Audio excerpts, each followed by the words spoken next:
Hello and welcome to State of the Economy.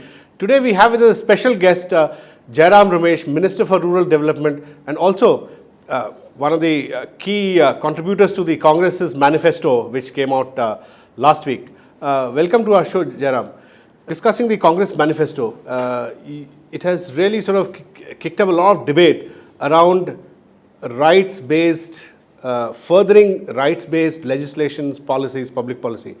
How did you conceive, or how did the Congress Party conceive all the rights that are mentioned in the manifesto which Congress would implement if it comes to power? That's only one part of the manifesto, and the rights-based approach is not a new approach. It goes back to 2004. No, it seeks to consolidate it. Yeah, in 2004 we promised the right to information. We promised Mahatma Gandhi MGNREGA, which is really right to employment. Then we had the Forest Rights Act in 2006.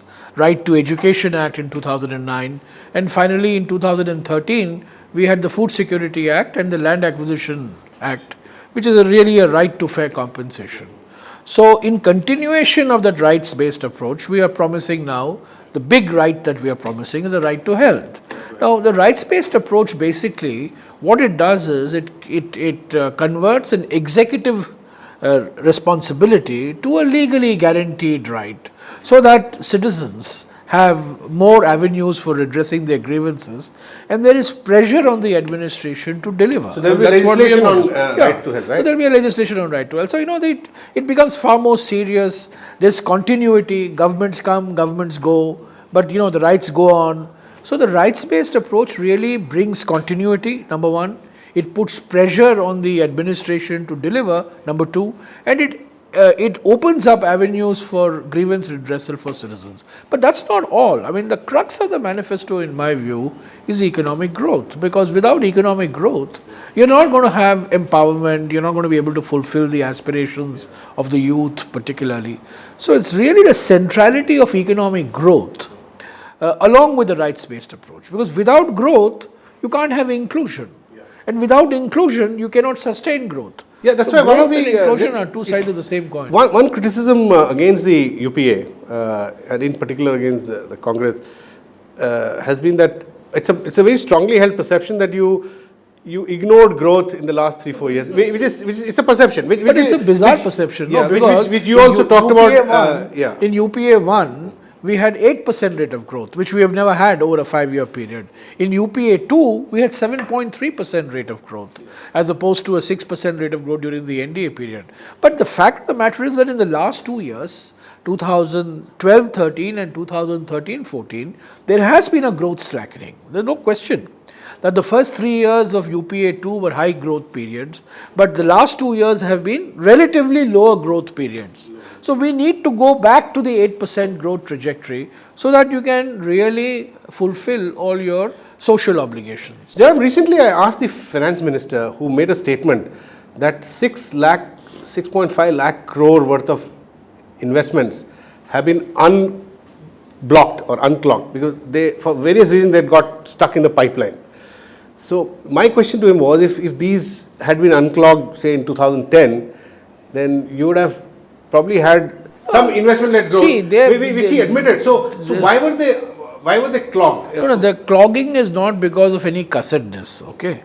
Clogging is for a variety of reasons. There are environmental issues, there are land acquisition issues, there are issues of center-state coordination.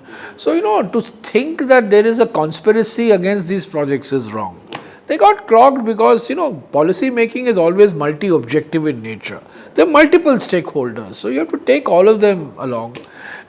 My own view is that we should not dilute any of the regulations, but you got to implement the regulations in a transparent manner, and you must implement the regulations in a time-bound manner. You can't take years and years to decide. Whatever you have to decide fast, and have the courage of your conviction to decide on that. Now, when I was Minister for Environment and Forests, I was being attacked for stopping projects, but now recently I am being attacked for having cleared the projects. But the fact of the matter is, whether it was stopping projects or clearing projects, I took a decision quickly and put out all the decisions in the form of a speaking order in the public domain so that people could know why a particular decision was taken. So you're saying that the reasons, even if legitimate, for which projects were getting blocked or clogged earlier, don't exist anymore? No, you see, they will always exist. I'm not saying they won't exist, because after all, these are laws passed by Parliament, Environment Protection Act or the Forest Conservation. The Land Acquisition Act. Land acquisition, these are all acts passed by Parliament. And we just, see, we cannot have a single-minded obsession with economic growth to the detriment of environment, to the detriment of forests, to the detriment of health, to the detriment of safety. You can't, the single-minded obsession saying that growth and growth alone, I don't subscribe to that view. I heard you say at the Google Hangout that you yourself used to subscribe to this 10 years, 15 years ago, but now you don't. Over a period of time, I myself have become aware of the complexity of the system in which we operate. An economy doesn't function in a political vacuum. An economy is part of a certain social system, So you cannot, there are issues of livelihoods involved, there are issues of displacement involved.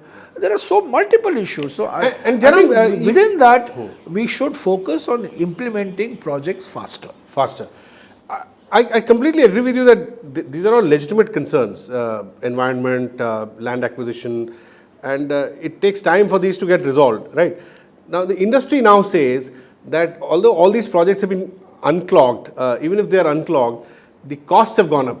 If these projects had been implemented pre-Land Acquisition Act, for instance, or pre some of the other... Yeah, for their costs have gone up, but the compensation to the farmers has also gone up. Exactly, yeah.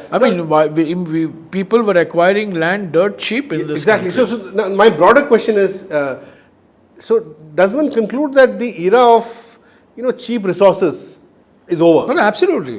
We behave in this country as if we are a land abundant country. Yeah. We are a land scarce country. We are a land scarce, people surplus country. Mm-hmm. But we behave as if we are we have all the land that we want. I think we need to adjust ourselves to a situation. So industry also needs to adjust to higher costs. Yeah, absolutely. How can you acquire land at cutthroat prices, cheap prices, and not give farmers, the landowners, and the livelihood losers the proper compensation? You can't do forcible land acquisition. Yeah, because in this country. See what happened at Nandigram, and see what happened in Singur for that. Because the lament is, industry says that land costs have now gone up twice, 2.5 times. But land costs, industry will not tell you, land costs constitutes only 5 to 6% of the total cost. Of the total cost, yeah, sure. So it's fine. And it gets amortized over the years. Yeah. Land costs may have gone up, the financial cost of land acquisition has gone up, but the social cost of land acquisition will come down dramatically because there will be less resistance to land acquisition. Okay. We'll take a small break here. Please don't go and stay with us. Welcome back to State of the Economy. We are speaking to Mr. Jairam Ramesh, Minister for Rural Development, on the Congress manifesto. Jairam, the general perception is, after reading the manifesto, I also perceive the same, that Congress is clearly positioning itself on a slightly left-of-centre platform. Congress is a left-of-centre party. Yeah, no, but no question. But this was not very clear until some years ago. Congress has been a left-of-centre party. There was a certain, the DNA of the Congress is left of center. Sure. Okay? There will be no ambiguity on that. Let's be very clear. Let's not obfuscate the issue. The Congress comes to the center from the left. Okay. This confusion had remained even when you were planning to sort of come up with with NREGA, with the first legislation on rural employment. When initially some people within the Congress felt that it should be done only in a few districts, and it started off that way. Yeah. We started off doing it in 200 districts, and we quickly expanded it to cover all the 640 odd districts in the country. And the other thing, Jairam, which struck me was at the time of the release of the manifesto, Dr. Manmohan Singh very clearly said that trickle-down theory by itself doesn't work, right? Trickle down. Isn't trickle down? There's a bit of a change in Congress position, rising tide, lifts all boats. But 15 years ago, JFK said once. 15 years ago, some people in the Congress did think that trickle down would work. There are still people who believe in India. There are still people who believe that a rising tide will lift all boats. But did you believe 15 years ago that trickle down by itself worked? No, I never believed in trickle down because listen, anybody who knows Indian social realities knows the disadvantages which large sections of our society start off from birth, by the very nature of their birth, So I think, we must understand, and I keep saying, economies don't function in social vacuum. They reflect social realities, and there are social realities in our country that we have to, adjust ourselves to. But this is not to say that we should minimize or devalue the value of growth. I don't think you should knock economic growth, because it's only with high economic growth that you get the revenues to pay for all your social welfare programs. You can't pay your way through prosperity.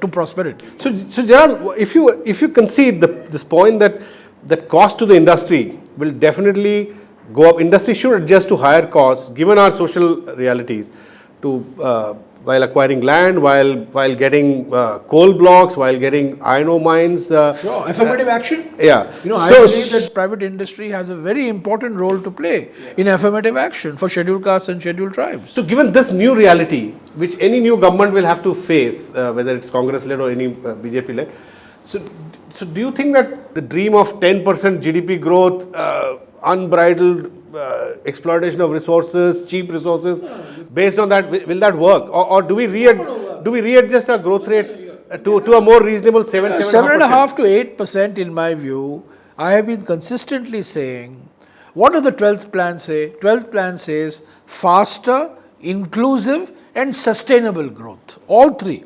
We need faster growth, we need more inclusive growth, and we need sustainable growth. Yeah, you cannot deforest your way to prosperity. You cannot pollute your way to prosperity. I mean, that's not going to be sustainable. You need faster growth, you need inclusive growth, and you need sustainable growth. And I believe that it's possible for us to maintain a growth trajectory of anywhere between 7.5% to 8% over a 20-year period. Now look, we had an 8% rate of growth for a 5-year period, and we had a 7.3% rate of growth for the next 5 years. A 7% rate of growth in a compound interest way means that an economy doubles every 10 years, which is very significant. The economy has doubled in the last 10 years. And in the rights. Sorry, the economy has doubled in the economy. It means in the last 10 years with a 7% growth, the economy has indeed doubled. Yeah, because compound. Yeah. If you take the compounding factor. Yeah, compounding factor. Jairam, the rights-based approach also seems to signify to me that the Congress is moving above the official poverty line of 32 rupees and looking at people, what Mr. Rahul Gandhi talks about 60 crore people above. Poverty line is only an artificial construct. Yeah, I mean, people go up and above. Some people go up the poverty line, some go below the poverty line. The point I'm making that since you're talking about empowering, say, 60 crore people in the last 10 years, 14 crore Indians have been lifted above the poverty line, but they still may be poor. They may still be deprived and disadvantaged. I think this poverty line based on calorie consumption is an artificial. So you are effectively shifting the line for delivery of all these services. Yeah, I mean, right? You need more. You need better access to health. You need better access to education. You need social security, particularly in the form of health or some form of pension cover, particularly for workers in the unorganized sector. 94% of our workforce is in the unorganized sector, But it's only organized sector employees who have pension, who have health cover, and all the other social benefits guaranteed to them by legislation. So what we are now proposing on a very large scale to extend this protective cover, social protection, to workers in the unorganized sector as well. Okay. There's one criticism, Jairam, which comes from economists, which is that even if you agree that you have to deliver these services at low cost to, say, 60 crore people, whether there's apprehension whether this is coming prematurely ahead of growth having taken place. So the growth has taken place. No, you've had forward, but until GDP growth recovers, 7%. You have had over a 7% rate of growth in the last 10 years. No, the point they're making is that if these were to be implemented immediately, and if GDP growth takes two years to recover, so will there be a fiscal problem in the medium term? This is simultaneous. These are all simultaneous issues. You cannot say that I'm going to grow at 8% for 20 years and then I will start discussing all these issues. No, you have to go, these have to go hand in hand, yeah. As I said, growth and welfare are two sides of the same coin, Without growth, inclusion cannot take place, and without inclusion, growth cannot be sustained. I think this is an artificial debate we have in this country. We should both, in my view, we should accelerate growth and deepen our commitment to social welfare. Okay. So you're saying that it should happen simultaneously? Absolutely. And it is possible, and we have shown it has happened simultaneously in the last 10 to 15 years. So where does India figure, Jairam, today in terms of its healthcare spending, education spending as a proportion of GDP compared to other developing societies? I don't give too much importance to these figures on spending, because the quality of spending that is more important. That's why Shresth Shiksha Abhiyan, right? No. We have in education, we are moving now from Sarva Shiksha Abhiyan to Shresth Shiksha Abhiyan. In the case of health, of course, our spending is very low. It's only about 2% of GDP. Public spending. Private spending, we spend about 7% of GDP on health. 5% of GDP is private spending, and it's only about 2% is public spending. But I'm not so much worried about the spending part. Spending is important. We must increase the volume of resources. But today, education is getting that volume of resources. But I'm afraid health is not. Nutrition is not. Sanitation is not. So there, we have to increase the volume of spending, and it's only once you increase the volume of spending, then you have a pressure for improving the quality of spending. Quality. Also. Yeah, we'll come back to quality of spending, but after a break. Please don't go and stay with us. Welcome back to State of the Economy. Jairam, you were talking about quality of spending. Now, one of the biggest areas of, if I may say so, failure, which is admitted even by the ruling party as well as the opposition, is the manner in which we are spending our money on all these schemes. We have the money, but then is it going to the right people? Is the infrastructure in place to spend it in a quality way that you talk about? That's an intellectually very lazy argument to give. Are we spending it in the right? Of course we are spending it right. But of course there are data shows that Sarva Shiksha Abhiyan, at least 20% of the money gets returned. No, data shows that we have huge, very high enrollment rates. We have solved the enrollment issue as far as education is concerned. Now we have to focus on the quality issue. On Mahatma Gandhi NREGA, data shows that minimum wage floor level has been established. Distress migration has come down. Community assets have been created. But at the same time, data shows that in some parts of the country, there has been malfeasance. Money has been siphoned off. But that does not mean that the entire program, has to be stopped. I think what you need is better auditing, better monitoring, and greater vigilance on the manner in which these programs function.